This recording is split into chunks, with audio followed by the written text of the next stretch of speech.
Okay, so thank you so much, everyone, for joining us today. I'm Sheila Rabin. I'm the ORCID US Community Specialist at Lyrasis. I'm pretty sure everybody knows that. But we're having a community call today really to focus on a couple of recent institutional endorsements of ORCID that we've seen in California. Which are at Stanford University and also the California State University system. So I've invited Tom Kramer from Stanford and Mark Bilby from the CSU system to just talk to us and share with us a little bit about their experiences with these faculty senate endorsements. And so we'll hear from Tom and then we'll hear from Mark, and then we'll have time for, if there's anyone else on the call who has also done something similar, you can share your experience too, and we'll have time for discussion and questions. So with no further ado, let's go ahead and get started. Tom, do you want to go ahead and unmute, and then I'll take notes in the Google Doc. Yeah, sure. And actually, I don't know if you had any thought on order, Sheila, and I'm happy to do either, but I offered to Mark if he would like to go first. I think CSU is going to be more impressive. So we're really leading off with the headliner, and we can talk about how Stanford is trying to keep up. Okay, yeah, that sounds great. Mark, do you want to go ahead? All right, perfect. Happy to. All right, I'll share my screen if that's okay. Let's see. There we go. Can everybody see that all right? Yeah, looks good from here. Great. Okay, so in the agenda, Sheila posted a link to this presentation handout. It has a DOI. It's in my ORCID record as well if you want to get to it that way. But I'm trying to practice linked open data standards even in this presentation. So yeah, and I like one-page handouts. I do slide decks sometimes, but I like one-page handouts, especially when it's quite a bit of information or there's quite a few links that I want to share out with people. So yeah, and this, as you can tell, it sort of develops chronologically our promotional efforts. So I thought I'd start with a really corny line, and that's every good story starts in Venice. It didn't have to be that way, but when I got into the Cal State system in 2016, I had some startup funds and I love going to Europe. And so I thought, you know, let's see if we can find a library conference to go to in Europe. And lo and behold, there was a linked open data for libraries, archives, and museums summit coming up in Venice in 2017 in the summer. So I applied to be a delegate to that and was accepted. And as part of my application for that, I promised that, you know, if I got lucky to go to Venice and participate in this, that I would be a strong linked open data advocate in the Cal State system. And, you know, we didn't really have a lot of efforts going on, particularly with our institutional repository and so on, to follow linked open data standards. And so I basically sort of volunteered myself to be a champion in those efforts. And so that's what I've tried to do since going. Venice was wonderful. I got to meet folks from ORCID, including Tom Demerenville and people from ISNI, Andrew McEwen, and just got the linked open data bug and started to see kind of how all these pieces fit together and how they related to each other and so on. So when I got back, I talked with my associate dean about what next steps should be for ORCID promotion at Cal State Fullerton. He recommended I create a LibGuide, so I did that.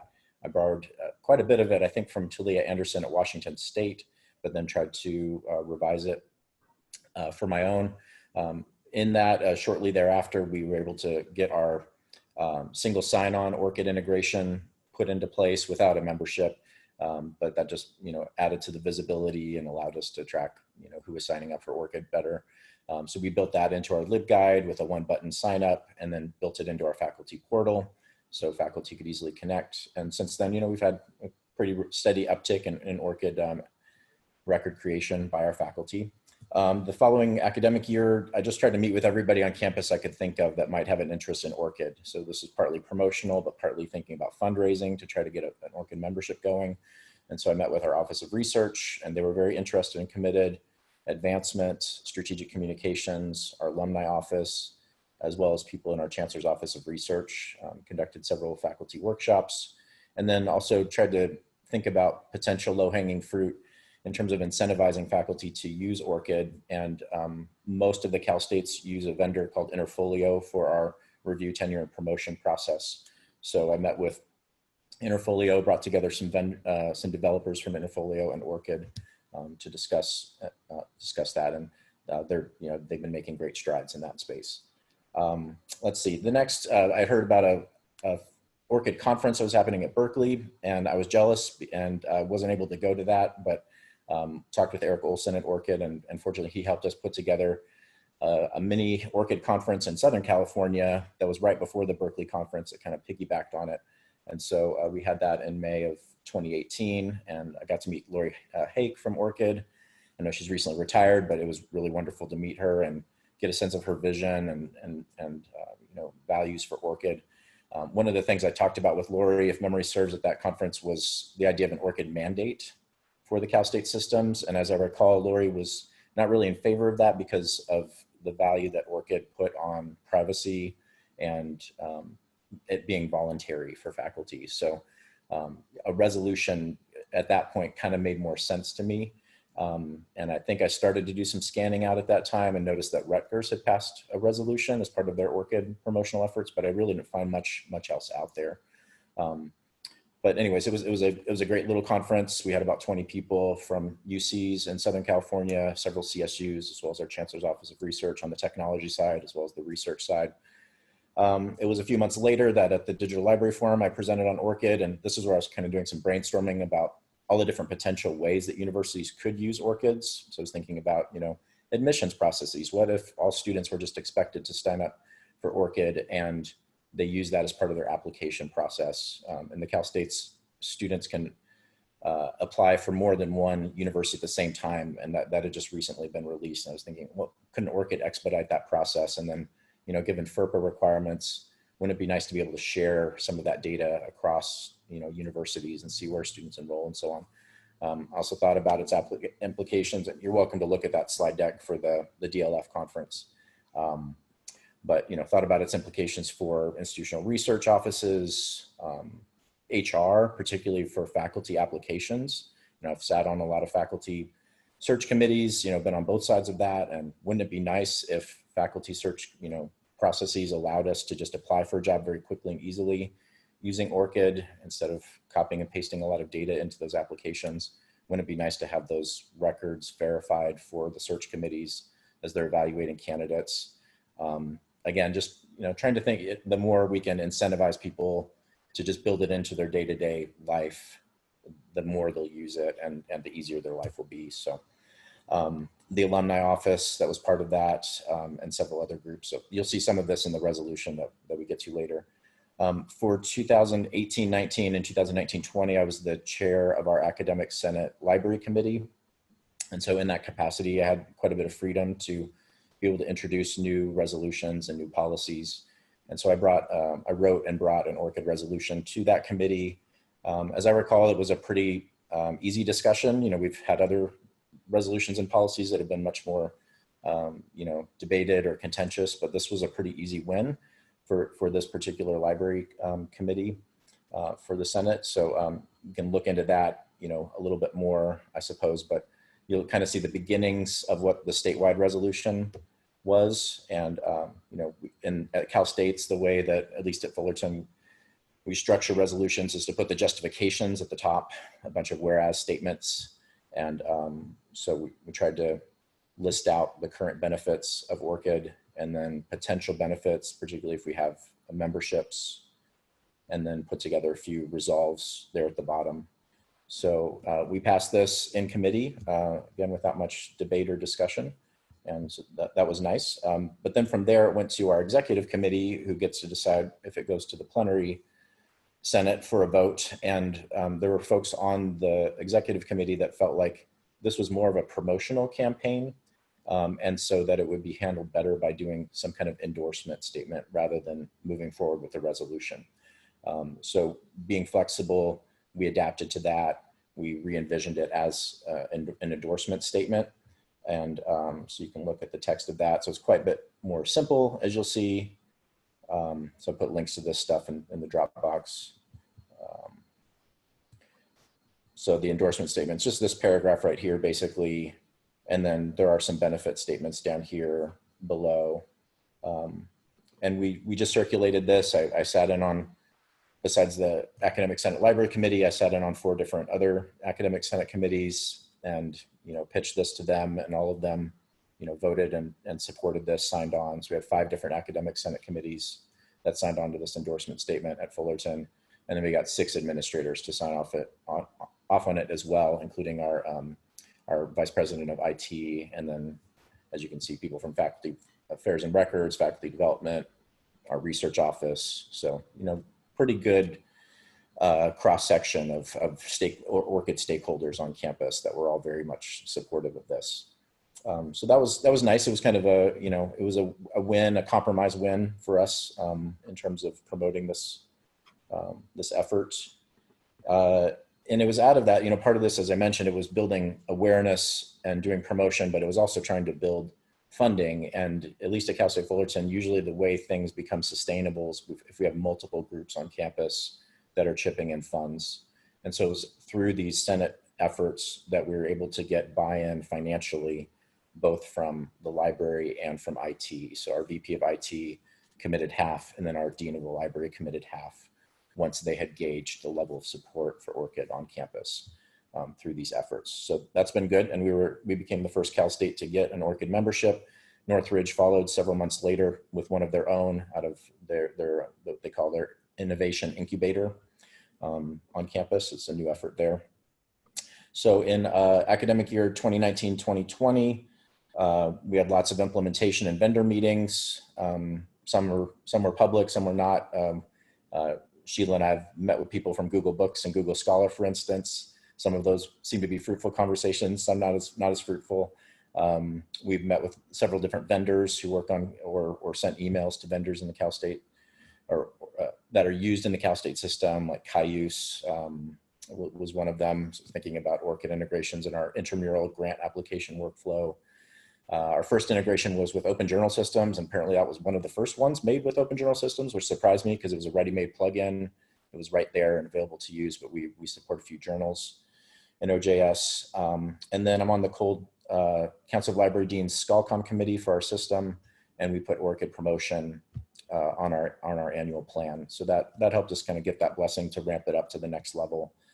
So fortunately, our Academic Senate Chair, Mark Stowe, was on our library committee the year before. And so he'd been part of passing that ORCID resolution. And he was also one of our statewide senators for statewide Senate. So Mark Stowe was really the instrumental person in bringing this resolution from Fullerton to statewide Senate for consideration. So he did that in December. And I want to thank Sheila and Shauna Sadler as well for having input on this. They went through the resolution, which was basically just a very thorough rewriting of what we'd worked on at Fullerton before, but customizing it for a statewide resolution. And so Mark Stowe brought that in December of 2019. The committee had a second reading in January of 2020, approved it, went to plenary for its first reading. And then it was scheduled to have a second reading and vote in March, but coronavirus happened. And so it got delayed until May. But this is the main thing that we're wanting to share with others is the resolution that we were able to pass. So this is my blog post on the topic, but if you go to the bottom of it, you can go to the link to the full resolution. So you see that there are 2 main resolves. The third one is really just a distribution list. The top one really is just an encouragement for people to sign up for ORCID, that it has the blessing of the Senate. We think everybody should sign up for this and use this.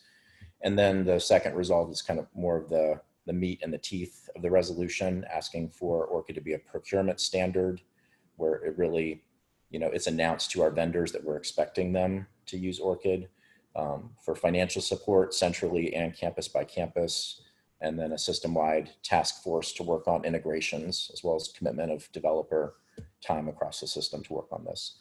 And so those were pretty simple asks, but substantive, and we'll see what the Chancellor's Office response will be. In the Cal States, our Academic Senate can't make policy. We can pass resolutions, but it's really up to the Chancellor to make policy. And so their response will be very important as to what this looks like on the other end of things. But the rationales, we spent quite a bit of time working on this and crafting the language. And so we're pretty proud of what we put together here. In our promotional efforts, we found that pitching ORCID as an ISO standard has been really helpful. Once, you know, I think it raises ORCID above the level of just, this is another platform, this is another vendor, this is another profile system, or something like that, which is really, to me, a fundamental misunderstanding of what ORCID is. But once we say, you know, it's an ISO-based registry, it's an ISO-based metadata hub, then it just becomes standard practice, right? So that, you know, forefronting the ISO, that ORCID is essentially a subset of ISNI as an ISO standard is important. And then as you'll see, I won't read through it, but we just tried to go through all the various reasons that ORCID should be a standard for us and should be well integrated, and then went through a lot of its potential benefits to faculty, to institutional research, to students, to search committees, to faculty scholarly identity management. So, you know, it was a very robust description of all the ways ORCID is benefiting us and could benefit us, you know, in the Cal States and beyond.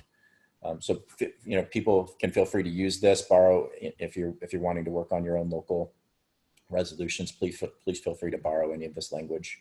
That would be helpful to you. And then let's see, put together, I saw something in the chat. I want to make sure I wasn't ignoring that completely. Okay, Jason. Yeah, thanks for that comment, Jason.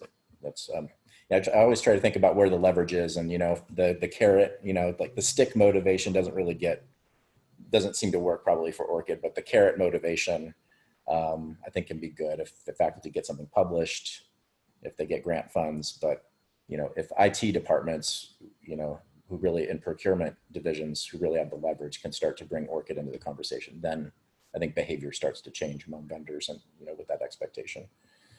Let's see, the next steps letter. So I just sent this late last week. So again, we're still waiting for the Chancellor's Office response to this, but I was trying to kind of prep what that response might be.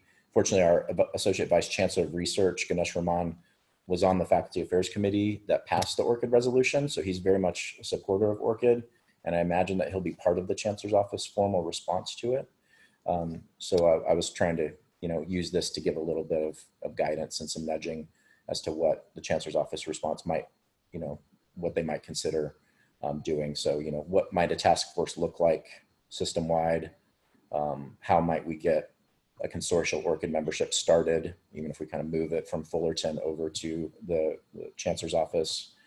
How can we maybe create a centralized development environment in the Cal State system? We've been doing some work locally at Fullerton, but we don't have a full-fledged custom ORCID application built yet, but we have, you know, a pilot and a demo that we've put together.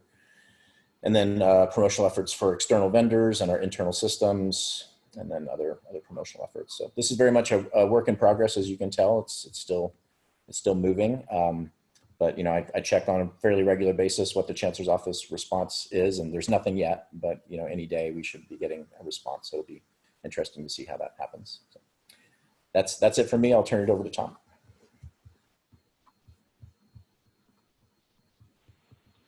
Thanks, Mark. Thank you, Mark. Yep, go ahead, Tom. Great. Well, now I wish I'd gone first, because it's like ice skating. Let me share my screen. I've also pasted a link in to the notes document, so people should be able to go straight to this if they'd like. I'll go ahead and share my, well, actually, what I'll do is this, which I find actually works better than sharing the whole screen. That was actually really interesting to see what's happened at CSU, Fullerton, and then going beyond to the whole system.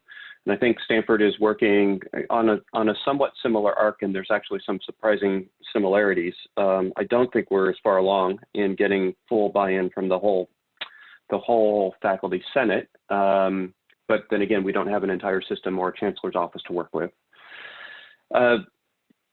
Over the situation at Stanford, and I have several colleagues from Stanford who are on this call, including I think Peter Mangiafico, who just recently gave an overview of the state of adoption at Stanford on one of these calls.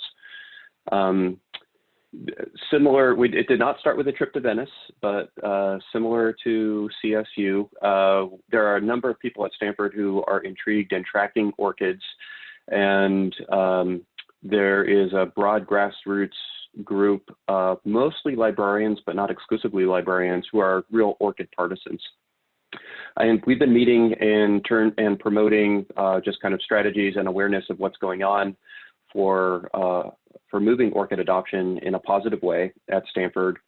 And over the course of 2019 in particular, there was an opening via one of Stanford Faculty Senate's committees on computing and academic information systems to actually present a resolution, to both talk about ORCID and then present a resolution to try to move it forward. So CASIS, as we call it, is in charge of reviewing operations and setting policy for the university's IT operations, mostly academic, though sometimes it's hard to differentiate if a system is purely academic. There's also just core infrastructure. This is a mixed group within the Stanford Faculty Senate, so there are about 7 or 8 faculty members. There's a postdoc representative, a graduate student representative, an undergraduate student representative, and then the CIO and the university librarian are ex officio members. I often attend. I'm the associate university librarian for digital library systems and services, so I will often attend to represent the library's view and participation, especially as the university librarian wasn't always able to attend. So because I'd also been involved with the Stanford ORCID Coordinators Group, and CASIS was looking at topics similar to Mark, I thought that this would be a good topic, that it would have interest, that it would be different than the usual topics, which talked about Gmail versus Microsoft Office 365, which was a major topic for most of the year. And the committee agreed to discuss it. There was a brief slide deck that I prepared, which I extracted these slides from, and it both talked about what are some of the benefits for ORCID, which have been well covered on this call, and I think are described in extensive narrative in Mark's document. And then it had several resolutions. The recommendations ended up being 3. We talked about it in May with one year's Faculty Senate or the committee. It was not controversial, in fact, widely supported. And then the year elapsed without a strong recommendation coming out in the notes. So in October, as part of the group that was planning the agendas for futures, we said this was a slam dunk. Let's make it a topic on the first meeting of ORCID for the new academic year. We put it on as a set of concrete recommendations. There was a formal vote and it was approved. There were 3 recommendations that were part of that. One is that Stanford should embrace and promote the use of ORCID IDs for all of its researchers as an integral part of its identity management and research information management ecosystem. And the sub-bullets are really parenthetical. They add context, but not to the recommendations. But really, we're anticipating a day when every Stanford researcher will have an ORCID ID, and that we want to allow for institutional trust between the Stanford systems and ORCID. The second recommendation was that Stanford's IT system should integrate with and leverage ORCID data. At the time that we wrote this, there were no institutional integrations, and we're now up to 2 or 3, and I'll talk about the most important one in a second. We could see that it was going to be important that we not just have everyone do self-subscription without a tie to our identity management system. We spent a fair bit of time trying to identify the best source for integration. We did identify that with working with the University IT, which is our enterprise technology unit. And they actually went ahead and implemented this integration at the end of last calendar year. What we have right now is we've identified, or we're prospectively anticipating that we'll see more systems integrating with both ORCID and making use of the ORCID field within our identity management system we don't have a full map of what those integrations will look like. And through conversations with Sheila and Eric at ORCID, we at least have a core group of technologists across the university that are aware of this and thinking about it. The third recommendation was really one of social engineering and education, which is the codifying and leaving an opening to formalize the grassroots support around ORCID, which is that the information service and research support providers, so libraries, Dean of Research Office, IT departments and teams within the schools departments and centrally, needed to coordinate to make ORCID use streamlined and the benefits obvious to the researchers. So in many ways, I think, frankly, this was just a strategy to get formal blessing from the academic senate that what we were already doing and what was being well received was above board and in fact was endorsed by the faculty senate. Both times the discussion came up, both in May of 2019 and November of 2019, the discussion at the committee was remarkably short. And in fact, almost all of the committee members, without any previous briefings, were aware of ORCID and were strongly in favor of it. There were a couple who were mildly in favor of it just because they hadn't thought about it, but when presented with a presentation, they said, this is a slam dunk, it's a no-brainer. And a few of them were in fact quite enthusiastic. The postdoctoral representative from the May discussion said, when I found out that it helped give researchers credit for their work even if they changed their name, that was really the slam dunk for me, and I was all in for ORCID at that point. So it was a social issue and an equity issue as much as just good identity management at that time. And there are about 10,000 as of May, or as of November last year, there were 10,000 Stanford researchers that already had an ORCID ID. In May, when I looked at the numbers again of this year, that had crept up by 10%. And the thing really that shook progress loose was the NIH requirement that the CTSA, clinical translation, is it CSTA or CTSA? I always invert the letters. Clinical Translation and Science Awards for training in health and medicine, is that all training grant recipients would have to have ORCIDs. That really got the attention of the central IT unit. The School of Medicine was going to build their own custom database at God knows what cost.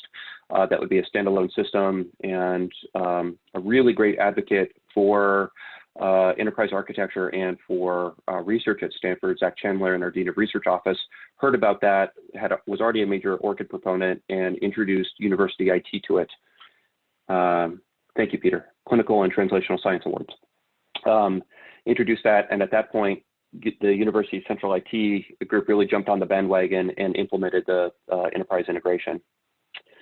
So those were, there really wasn't much of a discussion, and I think not because people were against it, it's just because they thought it was obvious. There were also lots and lots of places within the university, lots of pockets where there's high ORCID awareness and high ORCID support. And as many of us in the ORCID coordinator groups have talked around campus, we actually haven't found anyone who has been opposed to ORCID, which is somewhat interesting and a remarkable fact. Our strong grassroots support continues kind of at the current level, and as we're looking forward, we do have the endorsement and the formal endorsement twice now of one faculty senate committee. We believe, actually, this is actually interesting to hear Mark say it, is that this will begin to make a tour, and the Committee on Libraries is going to formally consider and I believe endorse the use of ORCIDs when it reconvenes in fall. And we also believe that the Committee on Research it would likely be favorable to this and may also consider and endorse it.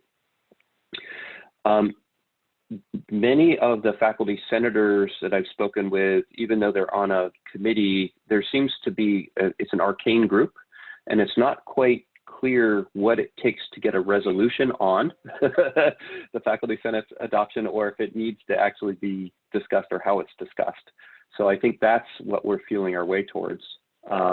especially when the faculty senate meets only so many times a year, and there's almost always a major topic or an issue of the day to consider. So, for example, coronavirus or racial equity are both hot topics right now. Even though we're not in session, we can anticipate that those are going to dominate a lot of the time. So one of the questions that we have is, do we have is the endorsement from the CASIS committee sufficient? Would it be strengthened by getting endorsement from 2 additional committees? I think the answer is yes. What does it mean to get an endorsement by the full faculty senate? Is that likely to happen? And who would need to fall on? So we're doing a little bit of feeling our way there.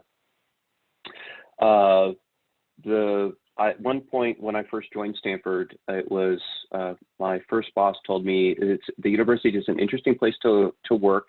You might not find anyone who can say yes to what you're proposing, but if no one says no, that's often a good sign, and you should keep pushing forward. To a certain degree, I think that informs a lot of our ORCID work right now. I think the other opportunity that we have, it's not necessarily a challenge, but it would take a little bit of energy, is between the university libraries, our colleagues at the Lane Medical Library, our colleagues at the Graduate School Business Library, our colleagues in the IT unit for School of Medicine, and the Dean of Research's office, is what could we do to actually organize and orchestrate a full campus-wide push and communication around ORCIDs? Who are the fellow travelers, including research officers in various of the research institutes that care about this? Could we get some common collateral and a common message out, as well as documentation?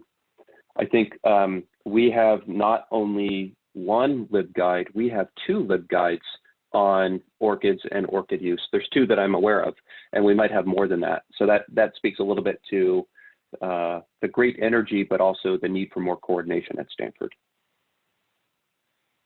So I hope that's the end of the informally prepared remarks. I'm actually curious for the discussion to see if people are farther ahead, or what are the techniques and skills that people have used to advance ORCID and formal recognition and adoption of ORCID beyond just outreach to individual researchers and faculty members.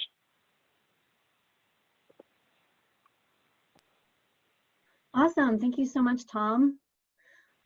So great presentations. Thank you both. I'm ready to open it up. Anyone who's on the call, are there questions that you have for Mark and Tom, or comments? Feel free to unmute yourself and ask, or you can type into the chat.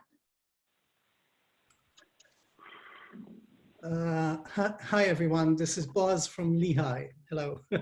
Hi Boaz. Hey, hi Sheila.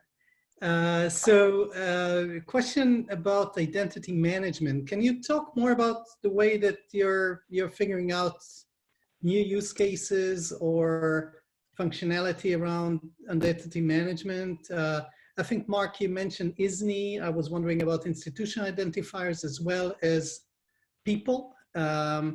And like thinking, you know, like what type of services the library would be providing, you know, to support services like that. So like, for example, in Lehigh, we would love to have a metadata end to it. So have, you know, folks in the cataloging unit doing some people minting, you know, so basically institution identifiers minting, and ORCID minting as a new service that the metadata unit is providing.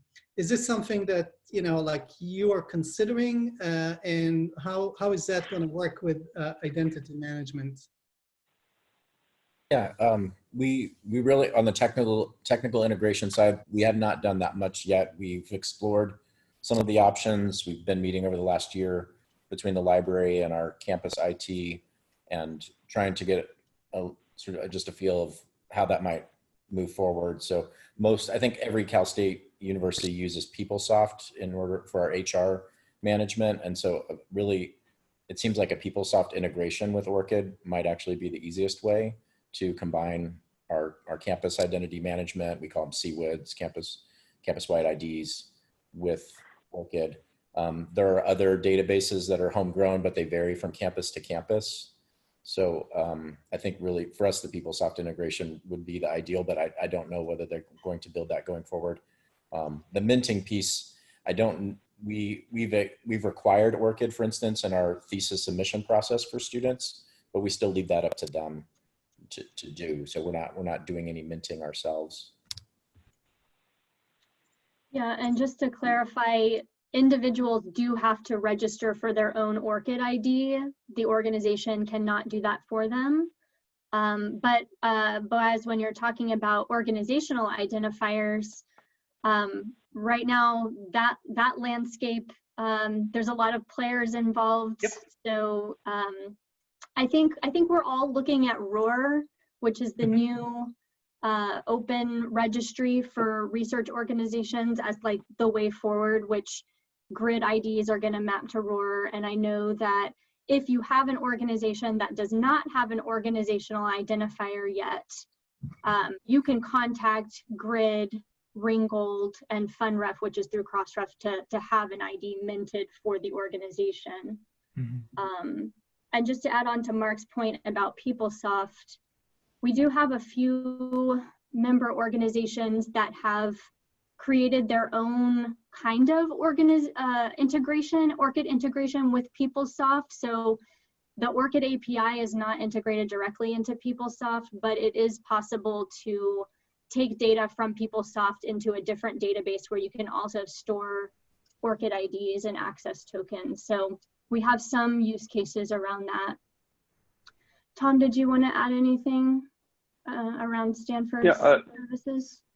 Yeah, Sheila, how many, maybe with a question, I can share the application that Stanford created if that's helpful. Sheila, how many institutions actually have done an integration of ORCID with their institutional identity management system? That's a really good question. I would have to actually go back and look more in depth at the numbers. Right now I can tell you how many have just an ORCID integration, but not necessarily for the, so let me actually, I have a spreadsheet where I can get an estimate number. So go ahead and talk while I look that up.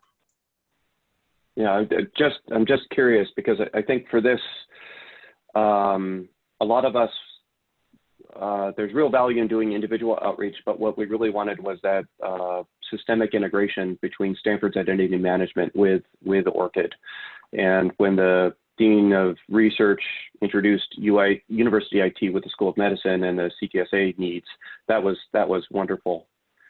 They produced a new application. We are a PeopleSoft campus, but our identity management system, there's a system that sits next to it, which is called the Stanford Registry, which feeds our directory, our LDAP directory and our Microsoft Windows directory. And they created, University IT, our middleware group, created this application where you could, it's at authorized.stanford.edu. You can go and you can create an existing ORCID ID, or you can connect an existing ORCID ID to your Sunit ID. Once that is there, then it's possible to do log in with your Sunit ID to the ORCID site. And if you follow this workflow completely, it also allows Stanford to read certain attributes within your ORCID profile. We did briefly consider also enabling writes from Stanford to ORCID, but while that might have been technically possible, we didn't have enough campus discussion yet. So for things like employment or degrees, those are things that we could write, and the campus stakeholders were not there yet. In fact, we hadn't framed it. So we think we might go down that path in the future. Thanks, Tom. And I just shared a link. I have a spreadsheet, and from this, we have about 23 institutions that I know of that have a custom, what we call create or connect your ORCID ID. And there's notes there that say, you know, whether it's integrated with PeopleSoft or, you know, something else. If anyone on the call has an integration like that and you don't see it on the spreadsheet, feel free to add a comment and I'll add it for you. But okay, thank you, Boaz. I will add Lehigh. But yeah, so I'm trying to kind of keep track of that. But it's something that we're definitely seeing more and more of. Of course, you can always integrate ORCID with standalone systems, but a central integration can be more strategic in terms of thinking about how data can flow between systems and the wider campus infrastructure. So it's kind of a trend right now that we're seeing. And then I'm also seeing, okay, there's some comments in the chat. Yeah, so the difference between having ORCID integrated with a central ID management system is different from the single sign-on.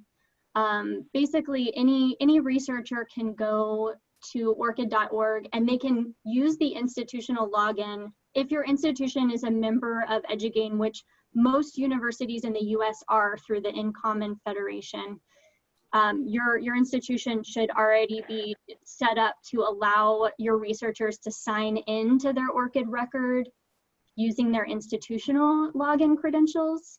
And you don't have to use the API to do that. You don't have to be a member to do that. So having the API integration is one step more. It actually creates the trusted party connection between your researchers' ORCID records and your institutional systems, so that you can actually use that integration to do the reading and writing of data. Any other questions or comments? Is there anyone else on the call who's considering putting forth resolutions like this, or trying to get more organizational endorsement for ORCID, or anybody who has done this with various committees?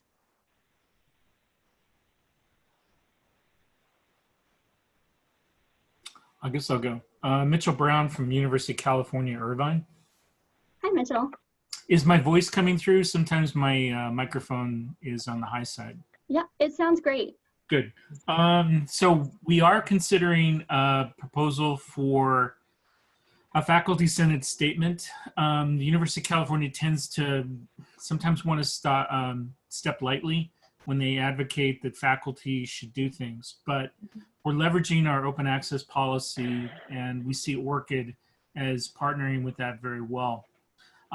This last year, the requirement from NSF and NIH for use of the science CV submission using a standardized format integrating with ORCID was an interesting way of demonstrating the value of ORCID for another requirement. What we were finding that faculty said they had an ORCID ID because they had to publish or it was required from a previous application, but they never fully populated their profile. And they were adverse to taking time to doing that. What the librarians came back with was, well, a lot of our systems are already integrated. If you simply accept the trusted relationship between the two, it'll automatically populate. And so there's a configuration that's required, but the ongoing work will be satisfied for you. And some of them just balk at the idea of doing any of the prep work, realizing that later on they don't have to do that. So we've tried to work with delegates. We've tried to work with people for that. In some cases, it's been a harder sell for senior faculty or people who are already established. It seems that the reporting features and the ability to extract the data is attractive for the university administrators. It's hard to get the faculty excited about those possibilities. Personally, I'd like them to begin exploring our integration on campus with what we're describing as the equipment or the technology identifiers, because we'd very much like to be able to track activity around research centers or machines or technical centers, so we can track the impact of using a particular facility or a particular subset of campus activities for reporting purposes.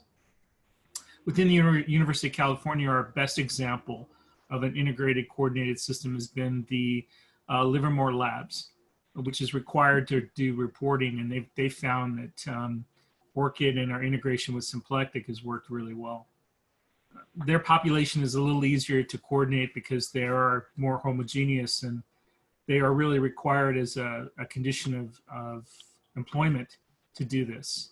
And our University of San Francisco also has a much more homogeneous community And so we're able to make some decisions on those populations. It's just when we have a university where there's a variety of different subject areas, integration across the entire campus has been a little tricky.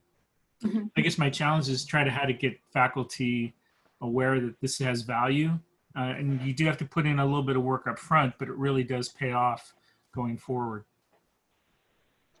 Yeah, absolutely. And it probably will be kind of a iterative approach where, you know, certain, as Tom was saying, pockets on campus that are already more aware, getting those people involved, and then over time, you know, rolling other people into the conversations, especially as more and more systems, external systems like Science CV, but also vendor systems that, and publishing systems and other types of systems that your researchers are interacting with, as those continue to integrate with ORCID, we'll probably see more and more increasing awareness.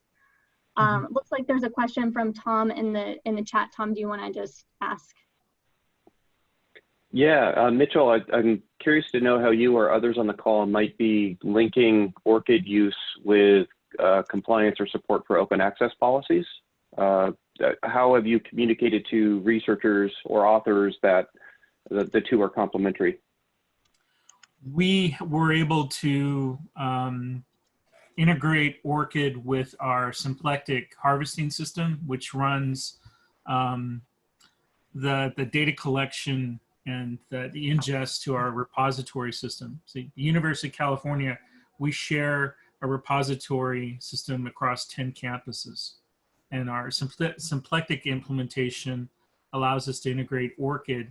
And we've gone to the feature now where we can also write from symplectic into ORCID. So there's that relationship that faculty who say, I don't want to have to update both systems. Now they can actually read and write to both of them.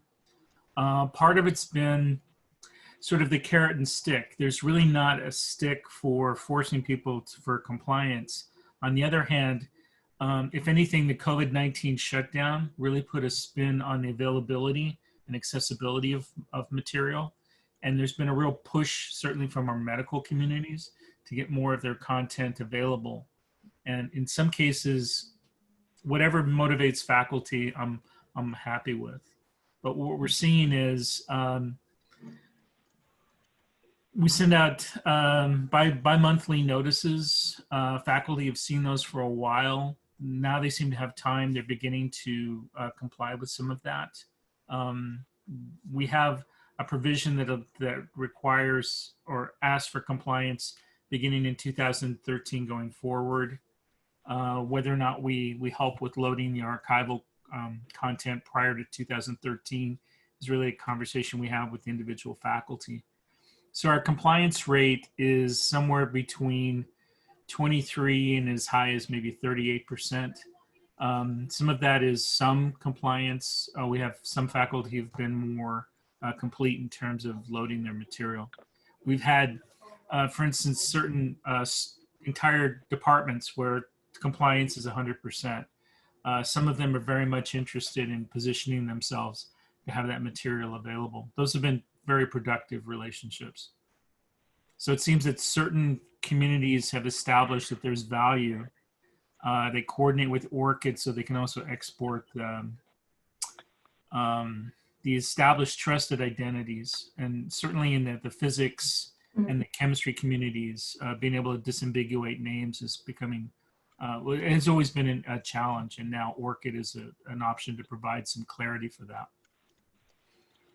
Yeah, to add to that, I don't know if anyone has gone to Zenodo lately, but I was in there a couple of weeks ago, and Zenodo has, you know, featured research related to COVID-19. And I noticed that almost all of the authors, you know, submitting works to Zenodo have the little ORCID ID symbol next to their name, which means they have an ORCID ID. And what, you know, you can click on that, it'll take you to their ORCID record, and then you can see who this person is, where they're from, what other works they've done, what other things they've been involved in. And that, I kind of found myself having like an ORCID bias. So like authors that didn't have the ORCID ID, I was like less willing to trust their work. Whereas if you had an ORCID ID and there was data in your ORCID record, it helped me see like, oh yeah, this person is reliable because look at all the other work they've done and you know who they're affiliated with. So I just that kind of transparency in terms of not only the content of the research, but also who's putting that out, you know, really goes hand in hand with ORCID. Other thoughts and questions?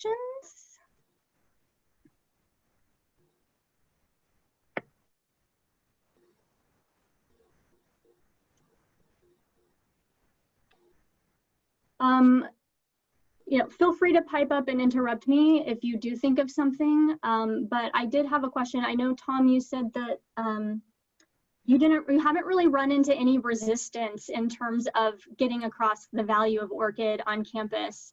But Mark, in your conversations with other stakeholders, did you come up against any skepticism or resistance in that regard? Not really resistance. I think everybody we talked to about ORCID was supportive of it. It was really just a question of what's the best way forward, whether to work in a more informal way to do promotion or publicity or announcements, or whether it should rise to the level of a resolution. You know, in my view, resolution is, you know, that's the best we can do. A mandate really isn't on the table, but a resolution is the optimum. That way it gets serious attention. There has to be some kind of formal response on, you know, on behalf of the institution and administration as to what they're going to do about this. So that's for us. But yeah, for some people, that a resolution was a little bit of a hard sell.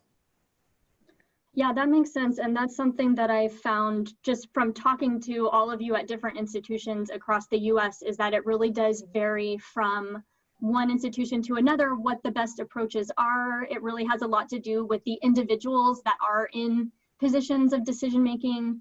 And you know, sometimes if you have a mandate that all faculty have to do something, depending on the context and culture of your institution, they may resist even harder if they're told they have to do something. So it really just depends from one institution to the next. And I'm happy to talk, you know, one-on-one with anybody about your particular context. I also want to point out, I think Mitchell was talking about how Science CV and the integration with ORCID there really does demonstrate some of the value and benefits of ORCID, because if somebody has all of their data populated in their ORCID record, when they go to do their Science CV for NIH and NSF biosketches, they can literally click a button and all of their data will be transferred to Science CV, so they don't have to sit there and type it all in. And I posted a link here in the chat. I'm going to have an announcement out later today or tomorrow. There's I created a new tutorial video around ORCID and Science CV specifically. So it is geared toward researchers, but it's like how to make sure your data is populated in ORCID so that you can transfer it to Science CV. So I'm hoping that will be a good motivator for a lot of people to make sure their ORCID records do have data in them. That has been one of the biggest challenges that we've seen, is a lot of researchers have the ORCID ID, but if there's no data in there, then this transfer of data really isn't going to work to everyone's benefit. So just bringing attention to that. And then also Mitchell had mentioned, you know, wanting to track use of labs and facilities and equipment and, you know, even collections, that kind of thing. I also pasted into our chat the ORCID Research Resources, which is a fairly new section of the ORCID record where you can start to track that kind of usage and activity. So just drawing attention to that. We are coming up on the end of the hour. I want to make sure anyone who does have any remaining questions or comments has an opportunity to speak. So please go ahead and unmute. Just like to say this was very helpful, and thank you to the two speakers for sharing their experience. Wonderful. Thank you so much. And thank you everyone for attending. I know probably a lot of people have a next meeting to get to. So I will be sharing a link to this recording as well as the notes. And we can also continue this discussion in our discussion forum. So I'll put a link to that as well. But stay tuned for that, and thanks everyone for joining. I think we can go ahead and wrap up then. Thank you, Sheila. Thank you, Tom. And thanks, Tom and Mark, for being our featured speakers. And I hope everyone has a great rest of your day and your week. Bye. Thanks. Bye-bye. Bye.